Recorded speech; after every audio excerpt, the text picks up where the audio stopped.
Okay, what is your name? Winifred Stewart. Okay, hi, Miss Stewart. What borough do you live in? Where do you live? I live in Florida. Okay, so tell me, why did you come to FPA Foundation today?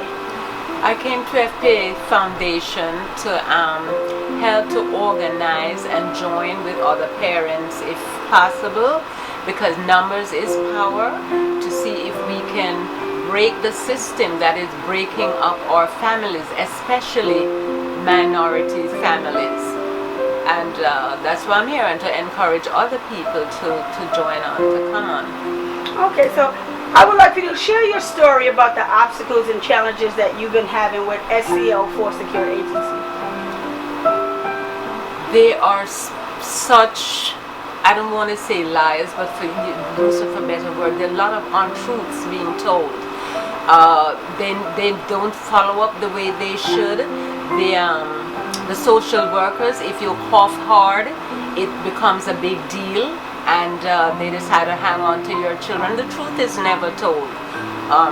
They have the children on one side and you're one side. We never get to meet with the kids, in this case my grandchildren, to talk to them. I've made several trips up to New York to visit with them, and suddenly the visits got discontinued because a social worker told a story on my daughter, and the judge believed the social worker over my daughter, and so the visits were terminated.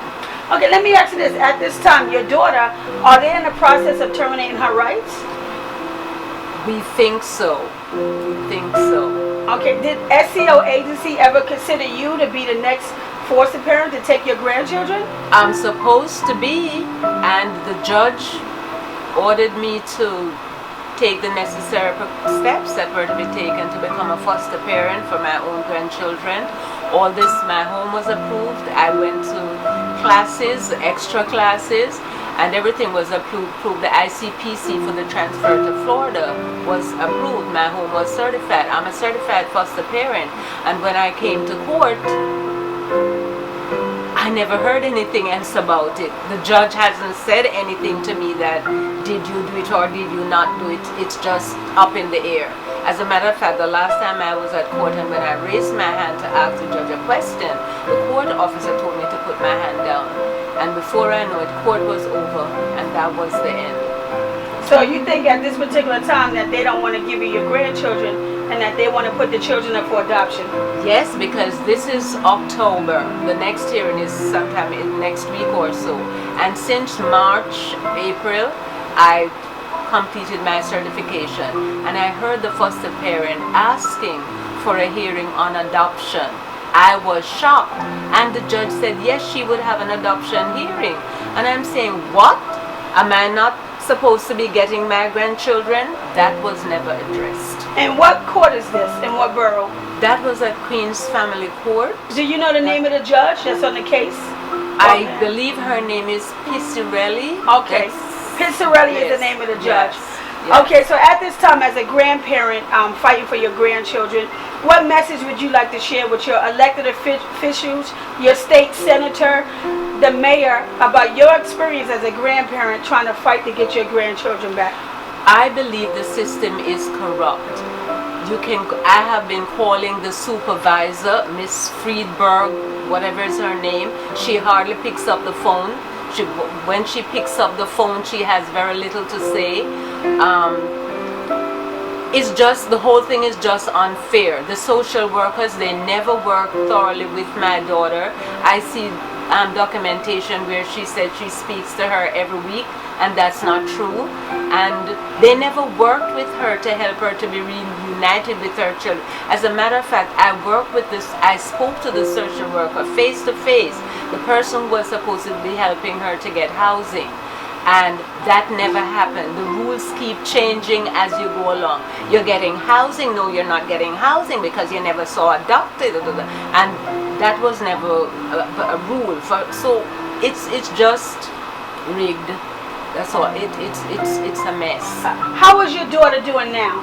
My daughter is doing a lot better. She now has another child, and she's been followed by ACS or DCF in Florida.